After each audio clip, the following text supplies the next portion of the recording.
कल्पना करा की तुम्ही पेट्रोल पंपावर जाता आणि टाकी फुल करता, पण गाडीचं मायलेज कमी झाल्याचं तक्रार सुरू होते. मेकॅनिक सांगतो, सर आता पेट्रोल बदलतंय, त्यात इथेनॉल मिसळतं जातंय. मग प्रश्न पडतो की इथेनॉल नेमकं आहे तरी काय? सरकार पेट्रोलमध्ये इतकं का मिसळत आहे? याचा फायदा कोणाला होतो, नुकसान कोणाला होतं? गेल्या काही महिन्यापासून सोशल मीडियावरती एकच नाव सतत चर्चेत दिसतं. त्याचं नाव म्हणजे केंद्रीय मंत्री नितीन गडकरी.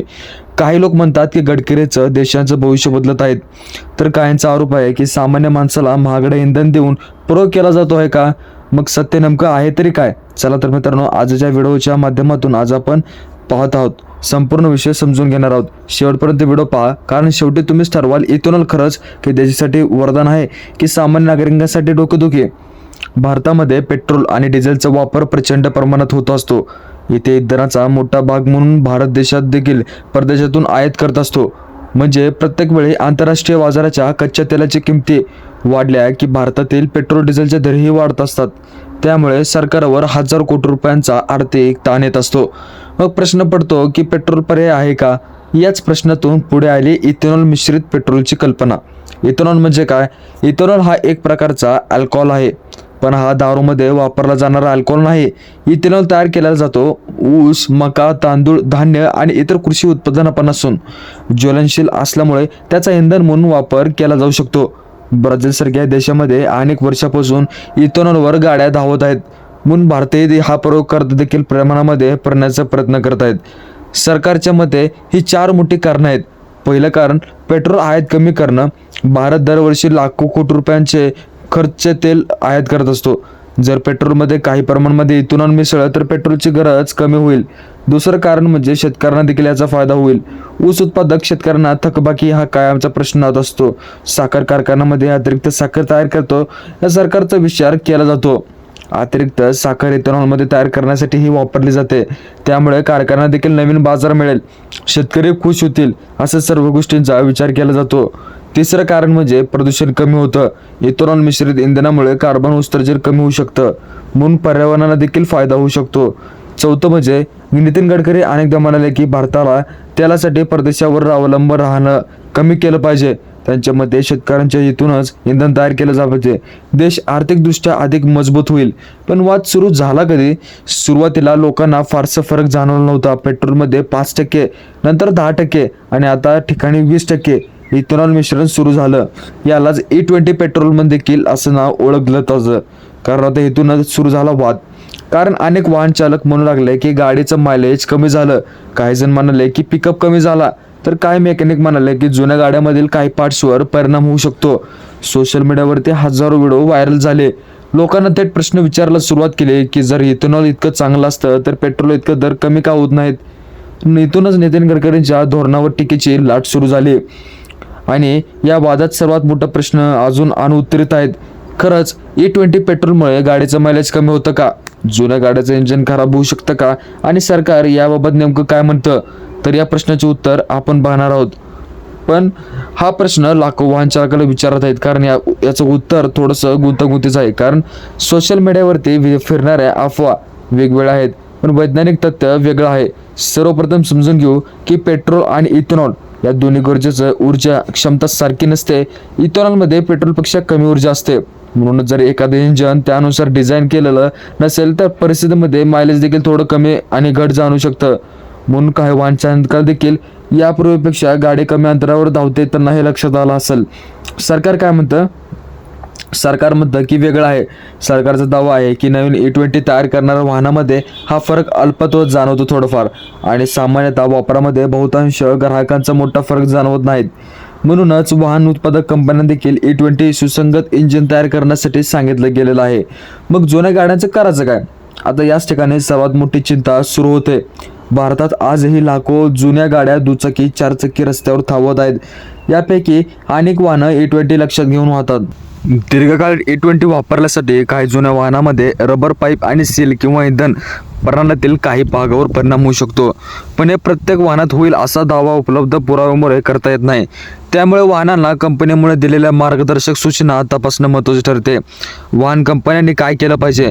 सरकारने E20 धोरण जाहीर केल्यानंतर अनेक वाहन कंपन्यांना नवीन मॉडेल्स E20 कम्पॅटेबल असल्याचं सांगायला सुरुवात केली. म्हणजे भविष्यातील गाड्या इंधनांसाठी अधिक योग्य बनवल्या जातील. पण प्रश्न असा आहे, ज्यांनी 5-10 वर्षापूर्वी गाडी घेतली त्यांचं काय? याच मुद्द्यावर सरकार सर्वाधिक टीका झाली. पेट्रोलचे दर कमी का होत नाहीत? कदाचित सर्वसामान्य नागरिकांना सर्वात मोठा प्रश्न हाच आहे. लोक म्हणतात, जर पेट्रोलमध्ये 20% इथेनॉल मिळत जातं, इथेनॉल हे भारतातच तयार होत असेल तर पेट्रोल स्वस्त व्हायला का नको? सरकारचं म्हणणं की पेट्रोलमध्ये किमतीवर केवळ इथेनॉलच नाही तर कच्च्या तेलांच्या आंतरराष्ट्रीय किमतीवर कर, वाहतूक आणि खर्च इतर अनेक घटक परिणाम करतात. म्हणून इथेनॉल मिश्रण वाढलं म्हणून पेट्रोल लगेच स्वस्त होईल असं अनिश्चित आहे असं म्हणता येत नाही. मात्र हा मुद्दा आजही चर्चेचा विषय होऊ शकतो. नितीन गडकरींची भूमिका काय आहे? शेतकरी फक्त अन्नदाता नाही, ऊर्जादाता नाही.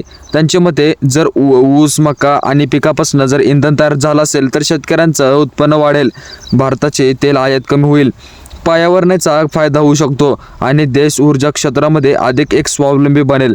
त्यामुळे ते इथेनॉल आणि बायोफ्युएल, फ्लेक्स फ्युएल आणि पर्यायी उपलब्ध होऊ शकतात. पण या सर्व गोष्टीवरती टीका का होते? टीका करणाऱ्यांचे काही महत्त्वाचे मुद्दे आहेत. पहिला मुद्दा म्हणजे सामान्य माणसाला प्रत्यक्ष फायदा दिसत नाहीत. दुसरा, मायलेजबाबत अनेक ग्राहक असमाधानी आहेत. जुन्या वाहनांना समाधान संभ्रम नाहीत. पेट्रोलचे दर अजूनही जास्तच आहेत. सरकारने या बदलासाठी ग्राहकांना अधिक स्पष्ट माहिती द्यायला हवी होती. काही जणांचं मत आहे, सोशल मीडियावरती अनेक व्हिडिओ व्हायरल होत असतात. काही जण म्हणतात की इथेनॉलमुळे इंधन खराब होतं, तर काय म्हणतात की ही संपूर्ण योजना फसलेली आहे. सर्व दाव्यांना सार्वत्रिकरित्या सत्य मानता येत नाही, कारण वाहनांना प्रकार, इंजिनचं रचना, देखभाल देखील आणि वापरांची पद्धत यावर देखील परिणाम होऊ शकतो. खरा प्रश्न कोणता? संपूर्ण वादात खरा प्रश्न इथेनॉल चांगलं वाईट आहे का नाही? खरा प्रश्न आहे, सरकारने धोरण राबवत असताना जुन्या वाहनधारकांसाठी पुरेशी तयारी केली आहे. ग्राहकांना देखील योग्य माहिती दिली होती. पण सामान्य नागरिकांना आर्थिक फायदा प्रत्यक्षात किती झाला या प्रश्नाचे उत्तर वादातच भविष्यवाणी ठरवू शकतील. नेमकं या संपूर्ण वादात सत्य कोणाच्या बाजूने उभा आहे तर पाहायला काही हरकत नाही. सरकार, नितीन गडकरी की सामान्य नागरिक? की उत्तर इतकं सोपं नाही, कारण या विषयाला दोन बाजू आहेत. पहिली बाजू, सरकारचं म्हणणं आहे की भारत दरवर्षी प्रचंड प्रमाणामध्ये कच्चं तेल आयात करतो. यासाठी लाखो कोटी रुपये परदेशामध्ये जात असतात. त्या देखील काही प्रमाणात इथेनॉल वापरलं जातं. त्यात आयात निर्माण होऊ शकतं, शेतकऱ्यांना नवीन बाजारपेठ मिळू शकते, साखर कारखान्यांना अतिरिक्त उत्पन्न मिळू शकतं आणि पर्यावरणासाठी देखील काही प्रमाणामध्ये फायदा होऊ शकतो. म्हणून सरकारच्या दृष्टीने धोरण फक्त पेट्रोलच नाही तर देशाच्या ऊर्जेच्या सुरक्षिततेसाठी जोडलेलं आहे. दुसरी बाजू म्हणजे काय? सामान्य माणूस हा वेगळ्या नजरेने पाहतो. त्याला एवढंच दिसतं की पेट्रोल अजूनही महागच आहे, घर खर्च वाढले, गाडी चालवण्यासाठी खर्च कमी झालेला नाही. जर काही वाहनामध्ये मायलेज कमी वाटत असेल तर त्यांचा थेट परिणाम खिशावर होऊ शकतो. म्हणून लोक विचारतात की जर बदल देशासाठी इतका चांगला असेल तर त्याचा फायदा मला कधी दिसणार? शेतकऱ्यांना खरोखर त्याचा फायदा होईल का नाही हे आता येणाऱ्या दिवसातच समजेल. पण काही भागामध्ये ऊस उत्पादकांना इथेनॉल उत्पादकाशी जोडलेल्या उद्योगांना फायदा झाल्याची उदाहरणं आहेत.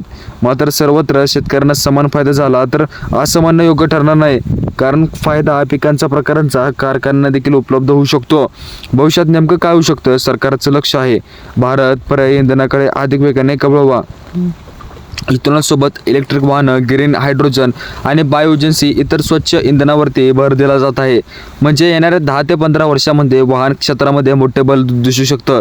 नितीन गडकरीची प्रतिमा काय? नितीन गडकरी हे देशातील सर्वाधिक सक्रिय मंत्र्यांपैकी एक मानले जातात. महामार्ग, एक्सप्रेसवे, पायाभूत सुविधांच्या कामाबद्दल त्यांचं अनेकदा कौतुक होतं. त्यामुळे इथेनॉल आणि पर्यायी इंधन या धोरणावरती त्यांच्यावर टीकाही होते. म्हणून विषयाकडे सर्वत्र पुरावे, दुष्परिणाम आधार होऊ शकतं. निष्कर्ष काय? इथेनॉल हे स्वस्त आहे की वाईट चांगलं असं एकाच शब्द सांगता येणार नाही. हे दीर्घकालीन ऊर्जा धोरण आहे. त्यांचा काही संभाव्य फायदा आहेत आणि त्यातील व्यावहारिक अडचणी देखील आहेत.